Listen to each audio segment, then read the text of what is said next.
समझकर इन्वेस्ट कर। स्वागत है ब्रेक के बाद। अब बारी आ गई है चर्चा, आज की खास चर्चा की। और आज की खास चर्चा, जैसा कि हमने बताया कि विपक्षी गठबंधन में जो कुछ चल रहा है उसी के बारे में चर्चा करेंगे कि कहां कहां पेंच फंसे। कांग्रेस अध्यक्ष मल्लिकार्जुन खड़गे ने गठबंधन का कन्वीनर बनाए जाने की संभावना से फिलहाल तो इनकार कर दिया है।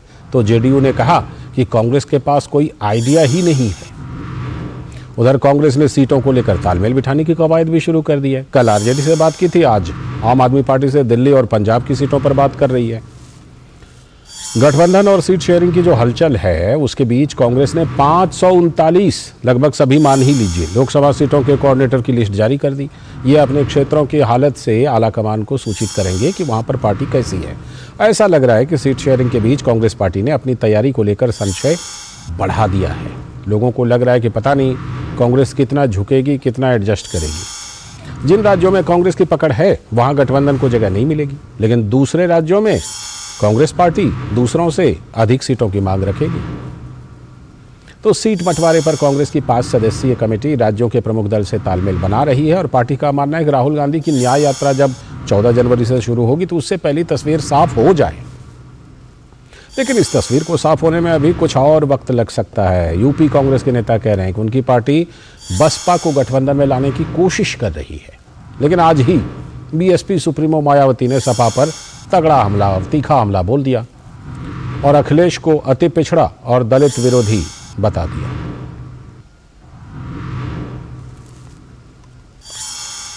मायावती ने सपा पर तीखा हमला बोला, अखिलेश को अति पिछड़ा और दलित विरोधी बता दिया। और साथ ही मायावती ने सपा को 1995 के यूपी गेस्ट हाउस कांड की याद भी दिला दी। और इस बीच असम में AIUDF एक पार्टी है, उसके चीफ बदरुद्दीन अजमल ने कहा है कि राहुल गांधी की भारत जोड़ो न्याय यात्रा मुस्लिम वोट बैंक को ध्यान में रखकर की जा रही है। यह बयान काफी अहम है, लेकिन भारत जोड़ो न्याय यात्रा से कांग्रेस पार्टी को कोई फायदा नहीं होने वाला है। ये बदरुद्दीन अजमल का कहना है, जो असम की AIUDF के चीफ हैं। 14 जनवरी से 20 मार्च तक कांग्रेस की यात्रा चलने वाली है। भारत जोड़ो न्याय यात्रा 14 राज्यों के 85 जिलों से गुजरने वाली है। तो मुस्लिम समुदाय के बीच से गुजरने वाली इस यात्रा के रूट को लेकर गठबंधन के कई दलों के मन में वोट बैंक की सेंधमारी का खतरा है। इसीलिए कांग्रेस पर इस तरह का हमला बोल रहे हैं लोग। एक और अहम राज्य महाराष्ट्र में महाविकास आघाड़ी में सीट बंटवारे को लेकर घमासान मचा हुआ है। और खाली सीट बंटवारे की बात नहीं है, बात तो यह है कि उद्धव गुट की शिवसेना की ओर से उद्धव ठाकरे को अब PM उम्मीदवार बनाए जाने की मांग उठ रही है कि इन्हीं को PM उम्मीदवार बनाइए, उद्धव जी को। वहीं अजीत पवार ने फिर से शरद पवार को लेकर कहा है कि अब तो इस उम्र में उन्हें रिटायर हो जाना चाहिए। 84 साल होने के बाद भी ये आदमी रिटायर क्यों नहीं होता। विपक्षी इंडी गठबंधन में वंशवाद और भ्रष्टाचार के बीच बिहार से लेकर महाराष्ट्र तक परिवार की बढ़ती दखल ने गठबंधन के सूत्र को कमजोर तो किया है। तो पश्चिम बंगाल में जो भाजपा के नेता और वहां के चीफ सुकांता मजूमदार हैं, उन्होंने कहा है कि 542 सीटों में कांग्रेस तैयारी कर रही है। तो कांग्रेस अगर इन सीटों में लड़ेगी तो अलायंस का क्या होगा।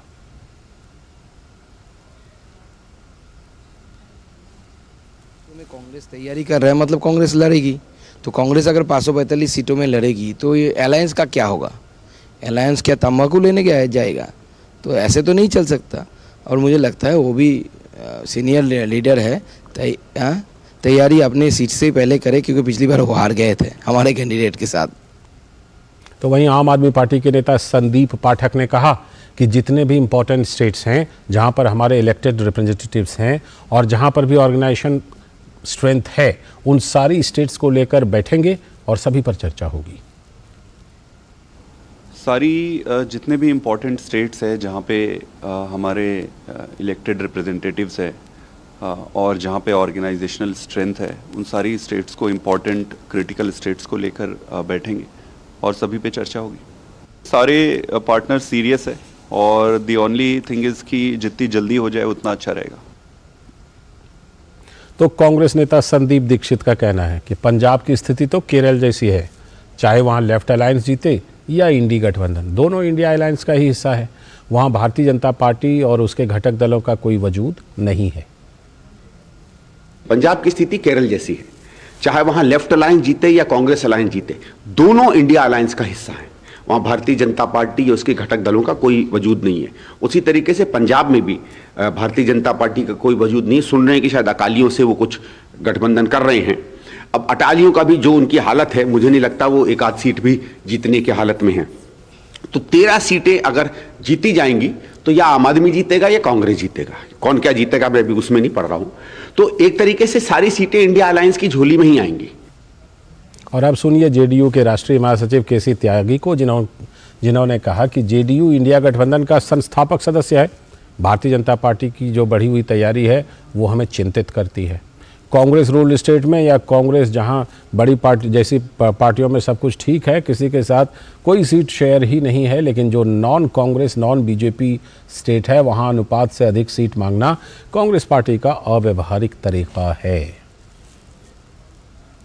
जनता दल यू इंडिया गठबंधन का संस्थापक सदस्य, भारतीय जनता पार्टी की जो बढ़ी हुई तैयारियां हैं वो हमें चिंतित करती। कांग्रेस रूल्ड स्टेट में या कांग्रेस जहां बड़ी पार्टियों में सब कुछ ठीक है, किसी के साथ कोई सीट शेयरिंग नहीं है, लेकिन जो non Congress non BJP ruled state है या जहां उनकी ताकत ज़्यादा है, वहां अनुपात के से अधिक सीटें मांगना कांग्रेस पार्टी का अव्यवहारिक काम। कांग्रेस पार्टी स्वतंत्र है अपने तरीके से संगठन को बनाने और मजबूत करने के लिए। उन्हें कांग्रेस की चिंता है, हमें इंडिया की चिंता है। इन सब के बीच एक खबर आज बड़ी चर्चा में है। बहुजन समाज पार्टी की सुप्रीमो मायावती ने सोशल मीडिया प्लेटफॉर्म एक्स पर लिखा, सपा अति पिछड़ों के साथ साथ जबरदस्त दलित विरोधी पार्टी भी है। हालांकि बीएसपी ने पिछले लोकसभा आम चुनाव में सपा से गठबंधन करके इनके दलित विरोधी चाल, चरित्र व चेहरे को थोड़ा बदलने का प्रयास किया, लेकिन चुनाव खत्म होने के बाद ही सपा पुनः अपने दलित विरोधी जातिवादी एजेंडे पर आ गई। वहीं एक अन्य पोस्ट में भी उन्होंने फिर से लिखा, और अब सपा मुखिया जिससे भी गठबंधन की बात करते हैं उनकी पहली शर्त बसपा से दूरी बनाए रखने की होती है, जिसे मीडिया भी खूब प्रचारित करती है। वैसे भी सपा के 2 जून 1995 सहित घिनौने कृत्यों को देखते हुए वह इनकी सरकार के दौरान जिस प्रकार से अनेकों दलित विरोधी फैसले लिए गए हैं, तो कई फ्रंट है जहां पर कि बिल्कुल इंडी गठबंधन के अंदर मोर्चा खुला हुआ है। कहां से रास्ता निकलेगा, इसी पर आज चर्चा करेंगे। हमारे सलाहकार संपादक विनोद मिश्र जी हमारे साथ जुड़ रहे हैं, साथ में जयराम विप्लव भारतीय जनता पार्टी के प्रवक्ता और राहुल लाल राजनीतिक विश्लेषक और कांग्रेस पार्टी के समर्थक। बहुत बहुत स्वागत जयराम जी, राहुल जी। चर्चा की शुरुआत करता हूं, विस्तार देता हूं। विनोद जी, कई फ्रंट खुले हुए लग रहे हैं। अब देखिए, संयोजक का पद, पीएम का पद, सीट शेयरिंग, आपसी धींगा मुश्ती, बहुत सारे फ्रंट लगता है एक साथ खुल गए हैं। उसमें फिर ये भी है, कई लोगों की तरफ से एक डेडलाइन भी रखा गया है, भाई सूर्य उत्तरायण में जाए 15 जनवरी को, उससे पहले पहले कर लो। कांग्रेस की शर्त है कि राहुल गांधी की यात्रा से पहले कर लो सीट शेयरिंग। अखिलेश जी, बाकी लोगों का कहना है कि 14 जनवरी से पहले पहले कर लो। जेडीयू कह रही है बहुत देर हो चुकी है पहले ही। तो ये तमाम चीजें चल रही हैं विनोद जी, कुछ रास्ता निकलता हुआ दिख रहा है, बीच में बातें तो हो रही हैं बहुत सारी। लाल जी, रास्ता तो आपने जितने भी साउंड बाइट सुनाए हैं वो तो साफ लोगों को समझ में आ जाएगी कि इंडिया गठबंधन का किस मोड़ पे और किस जगह पे वो आज की तारीख में ये गठबंधन खड़ा हुआ है। सवाल सबसे इम्पोर्टेंट ये है कि आज अभी देखिए कि अभी तुरंत आम आदमी पार्टी और कांग्रेस के बीच में जो कोऑर्डिनेशन की इनकी अपनी कमेटी बनी हुई थी, उनने आम आदमी पार्टी के कुछ नेताओं से बात की है सीट शेयरिंग के मामले पे दिल्ली और पंजाब को लेके। अरविंद केजरीवाल खुद गुजरात में है और वहाँ एक कैंडिडेट भी उन्होंने अनाउंस कर दिया है वहाँ से। तो इस तालमेल को आप समझ सकते हैं कि नेता यहाँ बात कर रहे हैं, अरविंद केजरीवाल वहाँ एक कैंडिडेट को वहाँ लोकसभा के लिए उतार रहे हैं मैदान में कि हमारा ये कैंडिडेट होगा आम आदमी पार्टी का।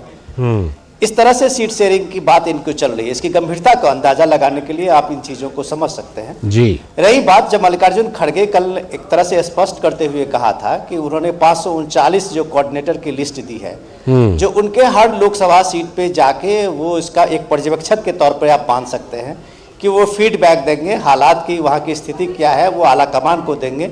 उसके बाद आला कमान तय करेगी कि उनके ABC कैटेगरी में कौन सीटें पे उनको मजबूती से लड़ना है और कौन सीटें सहयोगियों के लिए छोड़ना है। जी, इतने संशय के बीच में अगर मल्लिकार्जुन खड़गे पार्टी अध्यक्ष कह रहे हैं, कन्वेनर के चुनाव को एक तरह से उन्होंने दरकिनार करके कहा है कि 10-15 दिन के बाद देखेंगे, तो जाहिर सी बात है कि सीट के मामले को लेकर कांग्रेस खुद फैसला लेना चाहती है। ये पार्टी तय करेगी, जबकि जितने भी रीजनल पार्टी हैं और संगठन के दूसरे दलों के लोग हैं, उनका कहना है कि कांग्रेस पहले जो त्याग की बात कह रही थी गठबंधन से पहले, वो कम से कम एक बार त्याग दिखाए कि यूपी में कितनी सीटें उनको चाहिए, बिहार में कितनी सीटें चाहिए, बंगाल में कितनी सीटें चाहिए। इसके बदले कांग्रेस ने ये साफ कर दिया है कि वो 539 सीटों पे अपना कोऑर्डिनेशन के लिए कोऑर्डिनेटर को नियुक्ति कर दिया है। अब सवाल ये है कि पिछले 2019 में कांग्रेस ने 436 शायद जहां तक मुझे याद है 436 कैंडिडेट को उतारी थी पार्टी की तरफ से, उसको मैदान में उतारा गया था। 150 से ज्यादा उसमें कैंडिडेट जो थे कांग्रेस के, उनकी जमानत जब्त हो गई थी और 50 या 52 उनकी सीटें आई थी। तो अब सवाल यह है कि ये बात तो पब्लिक में भी है, ये बात सारे दल के लोग जानते हैं कि अगर आप 540 भी उतार देंगे कैंडिडेट, इसके बाद आपका हासिल क्या होना है। तो यही बात कांग्रेस की तरफ से जब ये बात कहा जा रहा है कि जितने स्टेट हैं, जिनके राजस्थान ले लीजिए, मध्य प्रदेश लीजिए, इन सब, गुजरात लीजिए, हिमाचल लीजिए, इसमें कांग्रेस किसी भी सहयोगी की भूमिका नहीं चाहते हैं, तो फिर यूपी में, बिहार में, बंगाल में वो रीजनल पार्टी उनको सीट देने के लिए क्यों तैयार हो। इतने झंझावात के बीच में अगर ये इंडिया गठबंधन है तो इटसेल्फ की ये एक भ्रम है, धोखा है। आश्चर्य भी कह सकते हैं इसको, भ्रम कहिए, आश्चर्य कहिए, है ना। राहुल जी, कल मीटिंग बुलाई, जेडीयू ने कहा हम नहीं जाएंगे, हम क्यों बात करेंगे, हमको नहीं बात करनी, हमको जो बात करनी होगी हम आरजेडी से कर लेंगे। हाँ, लग रहा है जैसे कि 9 दिन चले 2.5 कोस, एक कहावत जो है।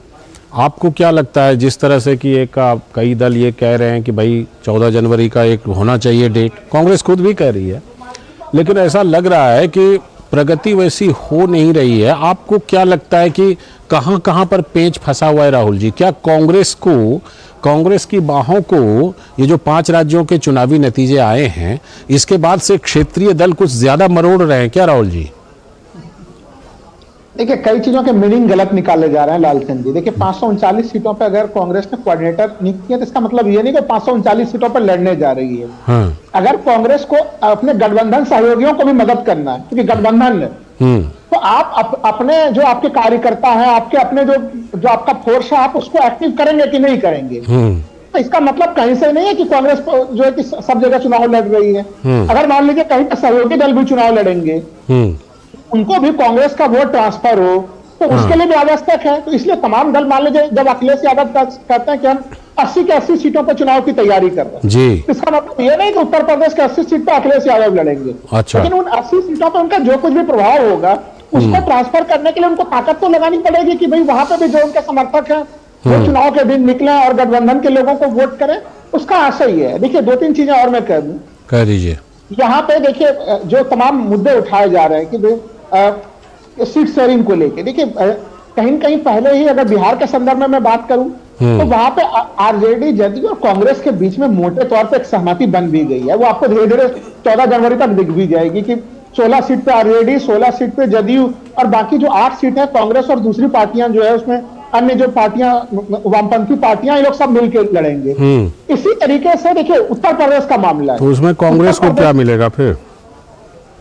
कांग्रेस को मिलने की बात महत्वपूर्ण नहीं है लालचंद जी। महत्वपूर्ण बात यह है कि देश को तानाशाही के शक्ति से मुक्त कराना। यह है कांग्रेस कि देश के संवैधानिक अगर इसी मकसद को मान लिया जाए, तो कांग्रेस आपको लगता है एक हद से ज्यादा झुक पाएगी क्या?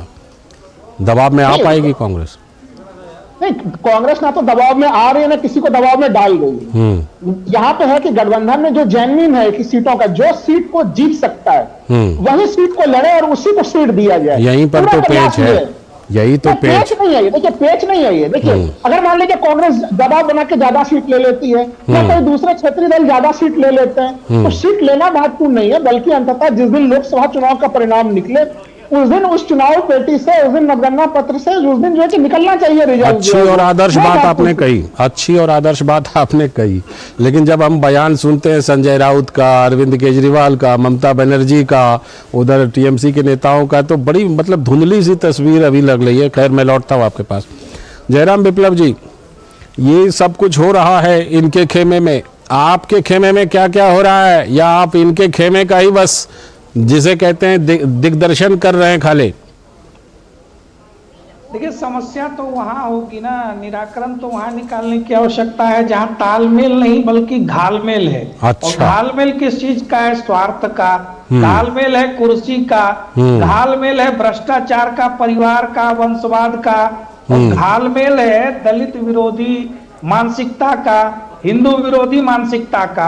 और उसका प्रदर्शन इनके दल के और इनके गठबंधन में शामिल तमाम नेता कर रहे हैं। मायावती जी ने ठीक तो याद दिलाया, 2 जून को 1995 की घटना हो या फिर 20 मार्च 1989 की घटना, ये भारतीय आधुनिक राजनीति के इतिहास में ये कौरव की उसी सभा का परिचायक है जहां द्रौपदी का चीरहरण हुआ था। और वो दोनों के दोनों दुशासन मानसिकता वाली पार्टियां आज इंडी अलायंस में शामिल हैं। तो इनके मुंह से महिला सम्मान, महिला नारी सुरक्षा जैसे विषय बहुत ही घिनौने प्रतीत होते हैं। जब मेवाराम जैन की फाइल पर इनकी सरकार कितने साल तक छुपा करके उसको दबा कर बैठी रही। अब सवाल ये है कि आज इनके गठबंधन के अंदर एक तो आपस में लड़ो, और उससे जब मौका मिल जाए तो फिर देश को जातियों में लड़ाने के लिए, देश को क्षेत्रवाद में लड़ाने के लिए, देश को भाषा के आधार पर लड़ाने के लिए बयानबाजी करो। लंबी श्रृंखला रुक ही नहीं रही है। आज भी बिहार से 2 घटिया बयान सामने आए। एक राजद के विधायक अजय यादव ने कह दिया कि अयोध्या में जो भीड़ जुटने वाली है वहां पर सरकार ही ब्लास्ट कराएगी। इस प्रकार की घटिया मानसिकता। और चंद्रशेखर यादव जो वहां के शिक्षा मंत्री हैं, उन्होंने पुनः वही सारी बातें कह दी। मंदिर को का अड्डा बताना, प्रभु श्री राम के ऊपर सवाल उठाना। कहने को तो तेजस्वी यादव भी सवाल उठा चुके हैं, तेजस्वी यादव भी सवाल का भी। लाल जी मुझे बस थोड़ा सा और उनको भी थोड़ा मानसिकता उनकी साफ करना चाहता हूँ। वो मानता हूँ मेरे छोटे हैं, 1-2 साल मुझसे उम्र में, और पढ़ाई नहीं कर पाए, लेकिन उनको समझने की आवश्यकता है कि मंदिर अलग है, अस्पताल और स्कूल अलग है। और नरेंद्र मोदी जी की सरकार में विकास के साथ साथ विरासत चलती है। हमने अस्पताल को छोड़ा नहीं है। 10,000 जन औषधि केंद्र खोलने वाली यही सरकार है। यही सरकार है जिसने 60 करोड़ लोगों को आयुष्मान के जरिए स्वास्थ्य सुरक्षा की गारंटी उपलब्ध कराई और स्वास्थ्य का बजट 2 गुना किया। यही सरकार है जो दशकों से लटकाए हुए शिक्षा नीति को हम लागू करने में सफल हुए। तो शिक्षा के लिए हम काम कर रहे हैं, स्वास्थ्य के लिए काम कर रहे हैं, साथ ही भारत की सांस्कृतिक विरासत को पुनः स्थापित। ठीक है, विरासत के साथ विकास जो प्रधानमंत्री कहते हैं। मैं राहुल जी आपको छोटा काउंटर, हालांकि राहुल जी जानते हैं मैं जयराम जी को कहने वाला था, मैं आ रहा हूँ, मैं जयराम जी को कहने वाला था कि भाई आरजेडी का प्रवक्ता तो है नहीं, अभी किनसे पूछा, लेकिन आपने उंगली उठाई है तो कुछ आप जवाब दे दीजिए, फिर विनोद जी के पास जाऊंगा। मैं तो जवाब दे दूं इनको कि इन्होंने जो है कि एक तो चुनाव आचार संहिता के तमाम नियमों का उल्लंघन करके करणपुर में जो है कि वहां पे उपचुनाव होने वाला था और मंत्री बना दिया था। 4 मंत्री टीटी जी को दे दिया था इन्होंने, सुरेंद्र सिंह टीटी जी को। और आज विधानसभा उस उपचुनाव में जनता ने इनके बिना विधायक बने हुए व्यक्ति को, जिनको इन्होंने लड़ाया, मंत्री बनाया था, उसको जनता ने 12,500 वोटों से ज्यादा से हरा दिया राजस्थान में। तो आपके वो तमाम तरह की चीजें जो आपने दावे वादे झूठे वादे करके राजस्थान में आ गए, तो जनता बड़ी मुंहतोड़ जवाब लूंगा, इस पर जवाब लूंगा जवाब उनसे मैं जवाब लूंगा। विनोद जी ये बताइए कि ये जो मायावती का आज का बयान है, ये तो बड़ा तीखा बयान है कि, और मुझे लगता है ये कांग्रेस की चुनौती को बढ़ाने वाली है।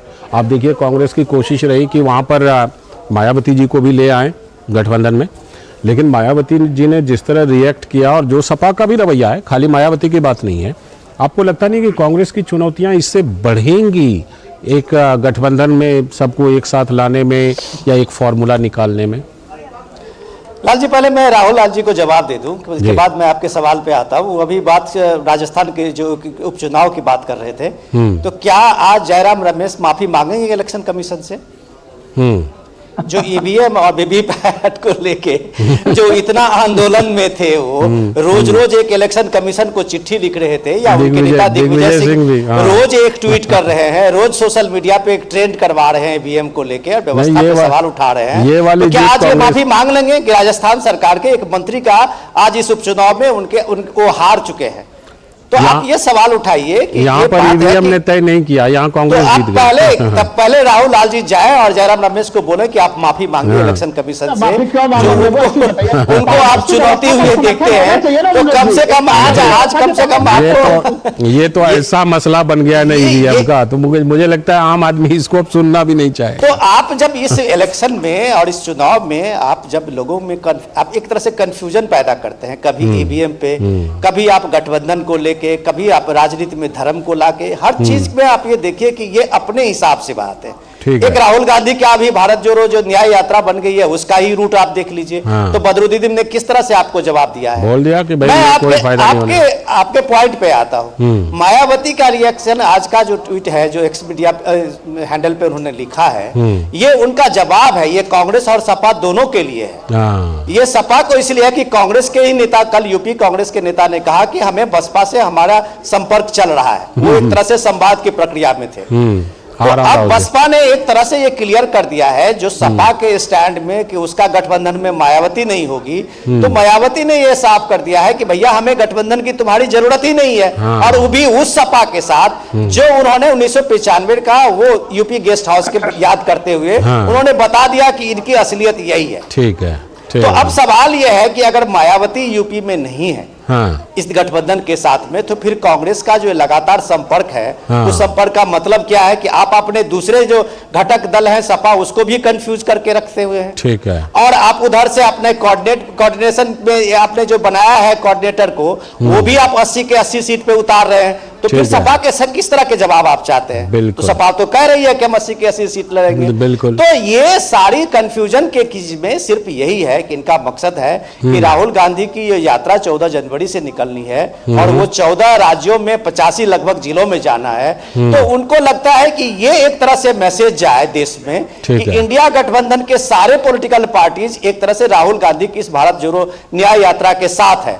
जो ये इस तस्वीर जो बनी हुई तस्वीर है आज की, उसमें तो कहीं दूर दूर तक दिखाई नहीं दे रही है। अखिलेश जी ये भी कह रहे हैं कि 14 जनवरी से पहले सीट शेयरिंग का फॉर्मूला कर लो, जो 2-4 सीट हम दे रहे हैं ले लो, उसके बाद हम न्याय यात्रा में शामिल होंगे। राहुल जी अब देखिए ये तस्वीर साफ है, अगर सपा 2 कदम दूर तो मायावती 4 कदम दूर, तो लगता नहीं खाई काफी ज्यादा है राहुल जी?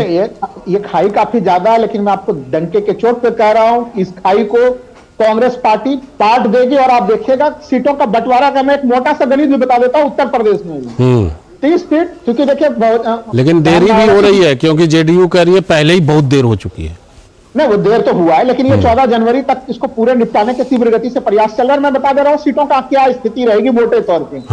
30 सीट पे एक तरह से 30 सीटों के आसपास समाजवादी पार्टी, 30 सीटों पे लगभग जो है कि बहुजन समाज पार्टी, 10 सीटें कांग्रेस और 10 सीटें इसमें अन्य। यहाँ पे मुझे नहीं लगता 30 सीट समाजवादी पार्टी लेके मान जाएगी। चलिए 35 हो जाए, मतलब 4-5 सीटें आगे पीछे हो सकती हैं। अच्छा, मायावती जीते, राजस्थान में भी कांग्रेस जगह देगी, मध्य प्रदेश में भी जगह देगी, इस प्रकार की तमाम तरह की चीजें चल रही है। अमित अगर देखिए अभी सी वोटर के सर्वे को आपने देखा होगा तो उनके लिए क्यों आवश्यक है, वो अगर अकेले लड़ती हैं तो पिछले विधानसभा चुनाव में वो 13% वोट शेयर था, 12.88, वहां से गिर के वो वोट शेयर उनका 5 से 6% पे आ जाएगा। तो उनके लिए भी एक मजबूरी की स्थिति। और हालांकि सारे प्रयोग पहले हो चुके हैं, सारे प्रयोग पहले हो चुके हैं, बुआ बबुआ भी साथ आए, 2 लड़के भी साथ आए, लेकिन गेस्ट हाउस कांड तो 2019 के पहले भी वो ठीक है, लेकिन उसको भी मायावती और अखिलेश जी दोनों साथ आए, ठीक है, फिर अभी साथ आने प्रयास करेगी। जयराम जी ये जो स्ट्रेटजी बन रही है कि प्लेटफॉर्म पर एक साथ आए, तो आपका फॉर्मूला वही है क्या जो 50+ वाला फॉर्मूला है कि 50% से ज्यादा वोट का इंतजाम करो और चाहे कोई भी गठबंधन बने, बुआ बबुआ बने, 2 लड़के बने, कोई भी बने, सबको जो है 50% वाले फॉर्मूले से मात देने की योजना है क्या? देखिए आपने मेरे मुंह की बात छीन ली। मुझे लगा कि आप यही बोलेंगे, इसीलिए मैंने पहले ही बोल दिया। 224 से अधिक सीटों पर हमने 2019 में ही 50% से अधिक मत प्राप्त करके एक इतिहास रचा था और इस बार हम 50+ की लड़ाई लड़ रहे हैं। 50% से अधिक मत हासिल करना है। चुनाव में तो हम जीत रहे हैं और पूर्ण बहुमत के साथ एक मजबूत सरकार बनाने जा रहे हैं। पिछली बार से हमारी सीटें बढ़ेगी ये भी तय है। अब बचे हुए 60-65 दिनों में विपक्ष अगर कुछ अपना प्रयास करना चाहता है तो उस पे हमें कोई आपत्ति नहीं है और खास करके हमें प्रसन्नता है कि देश की जनता यह भी देख ले कि किस प्रकार जिस केजरीवाल की पास बगल में वो शीला दीक्षित से लेकर कलमाड़ी से लेकर के स्टालिन और करुणानिधि लालू प्रसाद डायरी लेके चलते थे, सोनिया गांधी हाँ, सबकी सबूतों की फाइल होती थी। वो फाइल रखने वाले लोग या जो कांग्रेस पार्टी जिसके विरोध में लालू और नीतीश खड़े हुए थे वो लोग, या बुआ और बबुआ के बीच में कैसा संबंध था, ये जो आप याद दिला रहे हैं ना, याद दिलाई, ये जो याद दिला रहे हैं, समझेगी ये जो याद दिला रहे हैं कि ये सारे वैचारिक विरोधी लोग, एक दूसरे के खून के प्यासे रहने वाले लोग, अलग अलग बातें करने वाले लोग आज एक साथ खड़े हैं क्योंकि देश में एक ईमानदार नेतृत्व को हराना चाहते हैं। कुछ ही नेता ऐसे हैं जो उसको याद करके चल रहे हैं, संदीप दीक्षित टाइप के नेता है ना। राहुल जी आप कुछ याद रखे, राहुल जी शॉर्ट में आप कुछ कहना चाह रहे हैं तो बोलिए जल्दी से। मैं संक्षेप में यही कहूंगा कि जयराम विप्लव जी कह रहे हैं कि और सीटों की संख्या बढ़ेगी। भाई आप राजस्थान में पहले आप लगभग उत्तर भारत के अधिकांश राज्यों में आप 100/100 पे थे, तो कहीं एक सीट कम कहीं 2 सीट। ठीक है, उनका कहना है कि हम उत्तर प्रदेश बंगाल वगैरह में बढ़ाएंगे। चलिए बढ़ाइएगा, आपके बढ़ाने के दक्षिण भारत में आपके दरवाजे बंद हो चुके हैं आपके। और आपको मैं बता दूं कि राजस्थान में उत्तर भारत में भी आपको बड़े झटके लगने वाले हैं आपको। ठीक है, इस बीच एक अपडेट भी आ रही है। इस बीच एक अपडेट मैं आप सबको दे देता हूं कि कांग्रेस और आम आदमी पार्टी के जो बीच बैठक थी वो खत्म हो गई और आम आदमी पार्टी ने अपनी मांग रखी है। दिल्ली में कांग्रेस ने 4 सीटें मांगी है कि हम 4 सीटों पर लड़ेंगे। पता नहीं आम आदमी पार्टी तैयार होगी कि नहीं होगी। उधर जो बाकी जो अरविंद केजरीवाल है वो तो पंजाब में 13 सीटों पर। लालचंद जी इतने कैंडिडेट भी हैं इनके पास, सबसे बड़ा। चलिए ठीक है, कल जो है कल एक महत्वपूर्ण बैठक है महाराष्ट्र पे। कल महाराष्ट्र पे महत्वपूर्ण बैठक है इनकी। कल देखते हैं क्या होता है, क्योंकि कल की बैठक का जो बिहार पर थी नतीजा नहीं निकला, आज की बैठक का भी कोई नतीजा नहीं, कल का देखते हैं। समय बीतता जा रहा है। बहुत बहुत शुक्रिया जयराम जी जुड़ने के लिए, राहुल जी आपका भी जुड़ने के लिए, विनोद जी आपका भी चर्चा में हिस्सा लेने के लिए। अभी वक्त है एक ब्रेक का और ब्रेक के बाद जब लौटेंगे